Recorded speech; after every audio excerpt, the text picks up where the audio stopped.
Bonjour et très heureux de vous retrouver pour méditer les textes de la parole de Dieu pour ce 5e dimanche de Carême. Nous approchons des fêtes pascales. Dans quelques jours, nous fêterons les rameaux et l'entrée dans la Semaine sainte. Pour ce 5e dimanche de Carême, la liturgie de la parole nous invite à découvrir la foi en Dieu comme un chemin de libération. Dès la première lecture, un passage du livre d'Isaïe nous annonce que Dieu va faire germer une chose nouvelle. Il annonce ainsi au peuple en exil à Babylone que la libération est proche. Bientôt, ils pourront de nouveau célébrer la louange du Seigneur dans leur pays. Dans la deuxième lecture, saint Paul rappelle aux Philippiens qu'il a tout laissé pour suivre le Christ. La foi au Christ l'a libéré de ce qui faisait sa vie avant sa conversion. Maintenant, il poursuit sa course pour gagner le seul trophée qui compte, se laisser saisir par le Christ. Enfin, l'évangile de Jean rapporte un récit bien connu, celui de la femme adultère. Nous lirons ce récit pour découvrir comment Jésus échappe au piège qu'on veut lui tendre et libère la femme de son péché, sans approuver pour autant son comportement. Entrons dans l'écoute de la parole de Dieu pour que se réalise dans notre vie cette parole de notre prière, délivre-nous du mal. Et nous commençons par la première lecture.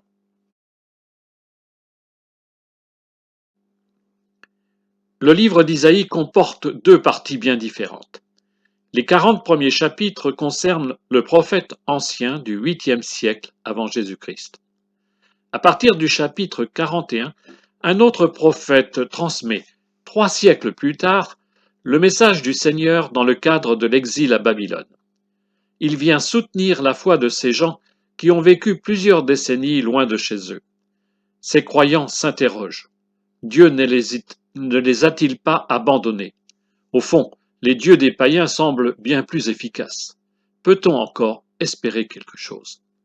Le bref passage plein d'espérance que nous lisons se trouve au chapitre 43, les versets 16 à 21 du livre d'Isaïe. Ainsi parle le Seigneur, lui qui fit un chemin dans la mer, un sentier dans les eaux puissantes, lui qui mit en campagne des chars et des chevaux, des troupes et de puissants guerriers. Les voilà tous couchés pour ne plus se relever. Ils se sont éteints, consumés comme une mèche. Le Seigneur dit, ne faites plus mémoire des événements passés, ne songez plus aux choses d'autrefois. Voici que je fais une chose nouvelle. Elle germe déjà, ne la voyez-vous pas? Oui, je vais faire passer un chemin dans le désert, des fleuves dans les lieux arides. Les bêtes sauvages me rendront gloire, les chacals et les autruches, parce que j'aurai fait couler de l'eau dans le désert, des fleuves dans les lieux arides, pour désaltérer mon peuple, celui que j'ai choisi. Ce peuple que je me suis façonné redira ma louange. Tous se souviennent des jours où une armée puissante a envahi le pays et détruit la ville et le temple du Seigneur. Le bruit et la fureur de la guerre sont encore dans la mémoire des survivants emmenés en exil. Le prophète annonce que ces années de malheur vont disparaître et que viennent des jours meilleurs. Ils sont en germe. C'est bien ce qui s'est passé dans l'histoire. Une nouvelle armée, celle de Cyrus, a gagné une autre guerre. Ce roi païen va ramener les exilés chez eux. Fini le temps de la souffrance, de la sécheresse et de la soif. Le maître de l'histoire, c'est bien Dieu qui vient libérer son peuple. On va pouvoir de nouveau chanter sa gloire. Aujourd'hui, dans les temps troublés que vit l'humanité face aux souffrances endurées à cause de la pandémie, des guerres ou de la violence, les croyants peuvent être troublés comme le furent les exilés à Babylone. Où est Dieu quand tant de gens souffrent et meurent? On ne sait plus bien à quel saint se vouer. Entendons pour nous cette parole aujourd'hui. Ne songez plus aux choses d'autrefois. Voici que je fais une chose nouvelle, elle germe déjà, ne la voyez-vous pas? Cette parole du Seigneur se fait entendre aujourd'hui pour susciter en nous l'espoir et la confiance. Mettons-nous maintenant à l'écoute de la deuxième lecture.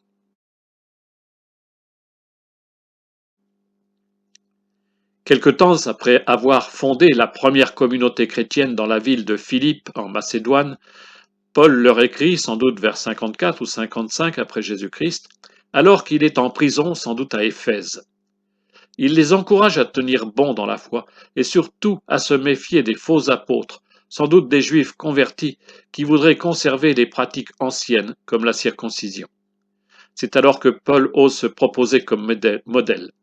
Lui qui était un pharisien circoncis et persécuteur de l'Église, a tout laissé de sa foi ancienne pour s'attacher au Christ seul. C'est ce lien fort et unique que Paul nous décrit au chapitre 3 de la lettre aux Philippiens, les versets 8 à 14.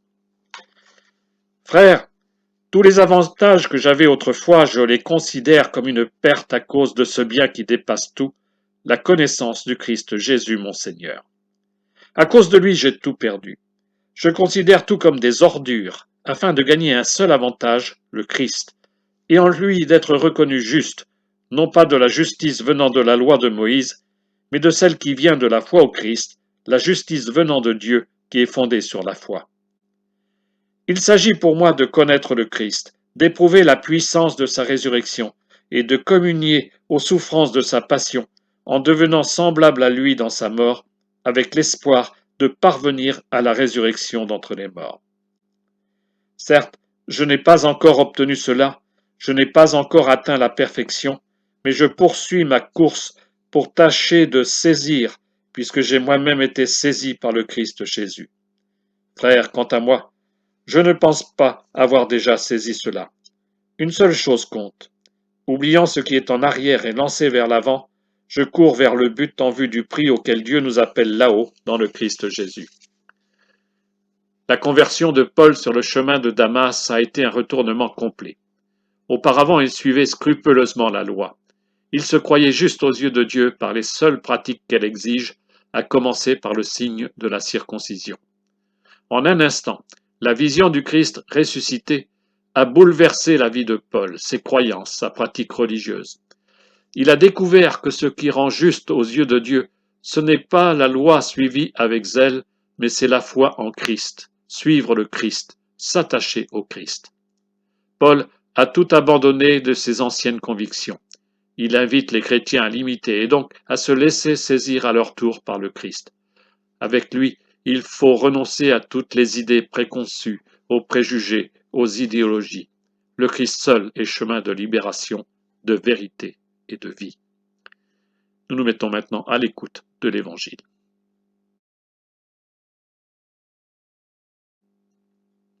Le récit que nous propose saint Jean dans l'Évangile de ce dimanche illustre parfaitement ce que Paul a vécu lui-même. Une femme a été prise en flagrant délit d'adultère. On ne sait rien de l'homme avec qui elle était. Mais la voilà devant Jésus, objet d'un piège que lui tend un groupe d'hommes au nom de la même loi de Moïse que Paul observait strictement. Comment Jésus va-t-il dénouer le piège et la situation dramatique de cette femme? Ce récit se trouve au chapitre 8 de l'Évangile de Jean, les versets 1 à 11. En ce temps-là, Jésus s'en alla au mont des Oliviers. Dès l'aurore, il retourna au temple. Comme tout le peuple venait à lui, il s'assit et se mit à enseigner. Les scribes et les pharisiens lui amènent une femme qu'on avait prise en situation d'adultère. Ils la mettent au milieu et disent à Jésus: Maître, cette femme a été surprise en flagrant délit d'adultère. Or, dans la loi, Moïse nous a ordonné de lapider ces femmes-là. Et toi, que dis-tu? Il parlait ainsi pour le mettre à l'épreuve afin de pouvoir l'accuser. Mais Jésus s'était baissé et du doigt il écrivait sur la terre. Comme on persistait à l'interroger, il se redressa et leur dit: Celui d'entre vous qui est sans péché, qu'il soit le premier à lui jeter une pierre. Il se baissa de nouveau, et il écrivait sur la terre. Eux, après avoir entendu cela, s'en allaient un par un en commençant par les plus âgés. Jésus resta seul avec la femme, toujours là au milieu. Il se redressa et lui demanda: Femme, qui sont-ils donc? Personne ne t'a condamné? Elle répondit: Personne, Seigneur. Et Jésus lui dit: Moi non plus, je ne te condamne pas. Va, et désormais ne pêche plus. Jésus a pris l'habitude de passer la nuit à l'écart de Jérusalem au mont des Oliviers, car sa vie est en danger. N'est-ce pas là que Judas viendra le désigner par un baiser à ceux qui viendront l'arrêter? Mais tôt le matin, Jésus revient dans le temple. C'est là que se déroule le récit, dans la maison du Seigneur, dans la maison du Père. C'est bien l'enjeu de ce récit. De quel droit Jésus enseigne-t-il en cet endroit sacré? Il n'a pas la qualification ni les diplômes requis. On lui amène une femme prise en flagrant délit d'adultère. En réalité, c'est un piège qu'on lui tend. Approuver la mise à mort de cette femme au nom de la loi de Moïse, au risque de se mettre en infraction avec l'autorité romaine puisque seul Pilate a droit de vie ou de mort. Ou bien désobéir à la loi juive et se mettre alors en opposition avec les autorités du temple de Jérusalem. Jésus est autant en danger que la femme adultère. Jésus commence par se taire. Et même lui, le Fils du Très-Haut, s'abaisse pour éviter le face-à-face conflictuel. Il est pourtant le Verbe, parole faite chair, qui a autorité sur la loi. Rappelons-nous ces récits nombreux où il guérit le jour du sabbat, ou encore ceux où il prononce une parole qui pardonne les péchés au grand scandale des pharisiens. Jésus écrit sur le sable.